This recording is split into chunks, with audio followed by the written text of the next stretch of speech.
চোরেরা একজোট হয়ে তাকে ফাঁসিয়েছে। মন্তব্য জেল ফেরত দেবাশিস প্রামাণিকের। আমার বিরুদ্ধে ষড়যন্ত্র হয়েছে, আমার দলের লোকেরাই একজোট হয়ে আমাকে ফাঁসিয়েছে। মুখ্যমন্ত্রীর উচিত ছিল সমস্ত বিষয় তদন্ত করে তারপর তার বিরুদ্ধে ব্যবস্থা গ্রহণ করা। হাজতবাস কাটিয়ে বাড়ি ফিরেই এমন মন্তব্য করলেন প্রাক্তন ডাবগ্রাম ফুলবাড়ি ব্লক সভাপতি দেবাশিস প্রামাণিক। রবিবার রাজকীয় সম্মানের সঙ্গে তাকে ঘরে প্রবেশ করান তার অনুগামীরা। জমি কাণ্ডে মাসখানেক হাজতবাস করেছিলেন ফুলবাড়ির এই দাপুটে তৃণমূল নেতা দেবাশিস প্রামাণিক। হাজতবাস কাটিয়ে বেশ কিছুদিন আদালতের নির্দেশে শহরের বাইরে ছিলেন তিনি। পরবর্তীতে আদালতের নির্দেশ মেনেই রবিবার বাড়ি ফেরেন তিনি। সকাল থেকেই ফুলবাড়ি এলাকায় সমর্থকদের উৎসাহ ছিল চোখে পড়ার মতো। এলাকায় পা দিতেই মিষ্টিমুখ ও ফুলের মালা পরিয়ে স্বাগত জানান তার প্রিয় নেতাকে।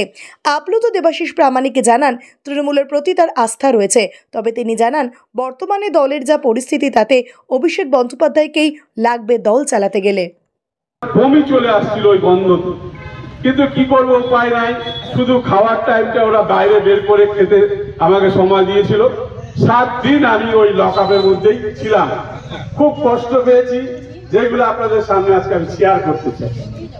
তারপরে 7 দিন পরে আমাকে যখন আবার জলপাইগুড়ি কোর্টে নিয়ে যাওয়া হলো, আমি তখন পরেশ বর্মন ছিল আয়ো সাব ইন্সপেক্টর।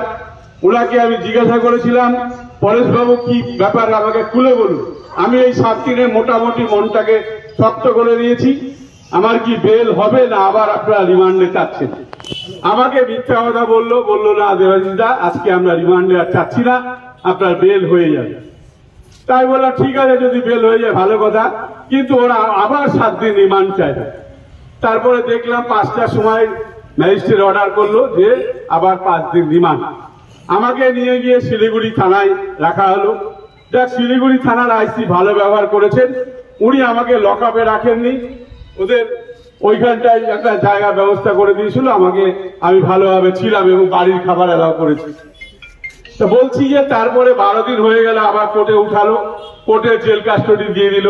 জেলে হসপিটালে ছিলাম, শুনতাম জেলের খাবারের কথা। এবার জেলে যেই মোটা মোটা চাল যদি আপনার গালে ছুঁড়ে মারা হয় আবার ব্যাক চলে আসে। সেই চাল প্রথম দিন যখন আমি ভাত খেতে বসি, পাতলা ডাল, একদম সবজি হচ্ছে মানে 10-12 রকম সবজি মেশানো, সেই সবজি দিয়ে ডাল দিয়ে ভাত খেতে গিয়ে আমি ঝরঝর করে খেতে ফেলেছিলাম, কিন্তু উপায় ছিল না, আমাকে তখন খেতে হবে। তা বলছি যে জেলে 21 দিন ছিলাম, তারপরে আমার শরীরটা খুব খারাপ হয়, আমি জলপাইগুড়ি হসপিটালে আসি।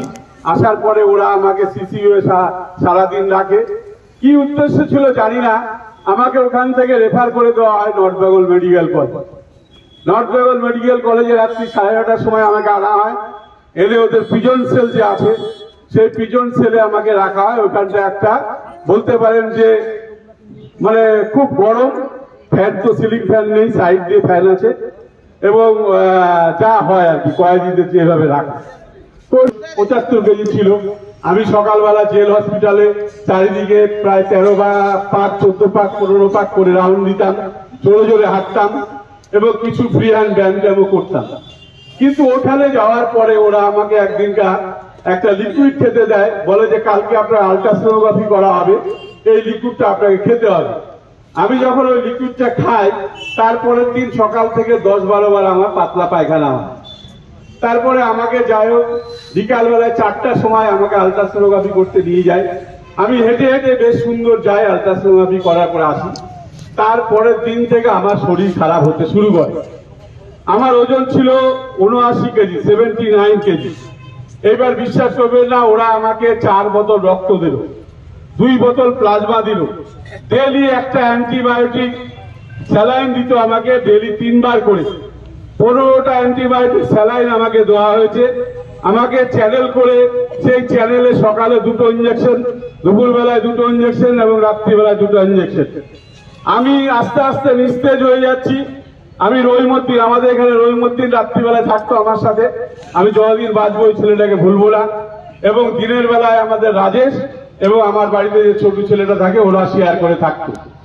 আমি সকালবেলায় উঠে যে বাথরুমে যাব, আমাকে রহিমউদ্দিন ধরে ধরে নিয়ে যেত। আমার আস্তে আস্তে হাঁটার শক্তি হারিয়ে ফেললাম, এবং আমি ল্যাট্রিনে গিয়ে যে জল ইউজ করবো সেই শক্তিটাও আমার ছিল না। মানে আমি একদিনকে সকালবেলায় 7 তারিখ আমার মনে আছে, আমি রহিমউদ্দিনের মোবাইল থেকে আমার ওয়াইফকে ফোন করে বললাম যে শোনো, আমি আজকে চোখ বেলে তাকাতেও পারছি না, বেড থেকে নামতেও পারছি না, আমার শরীরে সমস্ত শক্তি নিঃশেষ হয়ে গেছে, হয়তো আমি আর বাঁচবো না, তোমরা তাড়াতাড়ি আসো। তা মেডিকেল কলেজে ভুল চিকিৎসা করে আমার যা অবস্থা হয়েছিল, যেদিনকার 9 তারিখে বেল হয় হাইকোর্টে, 10 তারিখে যখন রাত্রি 11:30টায় আমাকে ওরা ডিসচার্জ করলো, তখন যে আমি ওখান থেকে বেরোয় গাড়িতে উঠবো সেই আমার ক্ষমতাও ছিল না। বলছি 14 কেজি ওজন আমার লস্ট হয়ে যায়, মানে 14 কেজি ওজন কমে যায়। আমি তখন মাত্র 65 কেজি ওজন ছিল আমার, খুব খারাপ অবস্থা ছিল। জানি না আমাকে স্লো পয়জন করে, বলছি স্লো পয়জন করে ওরা মারার প্ল্যান করেছিল কিনা আমি জানি না। তারপরে জানেন, আমার রক্ত দেওয়ার পরে যখন 4 বোতল আমাকে রক্ত দিল এবং 2 বোতল প্লাজমা দিল, তখন আমার রক্ত পায়খানা শুরু হলো। সেই রক্ত পায়খানা 2 দিন হওয়ার পরে ওরা আমাকে এন্ডোস্কোপি করবে, কিন্তু নর্থ বেঙ্গল মেডিকেল কলেজে লজ্জার বিষয়, এখানে কোনো এন্ডোস্কোপি নেই। আমাকে এন্ডোস্কোপি করতে পাঠাচ্ছে SSKM, অর্থাৎ কলকাতার পিজিতে।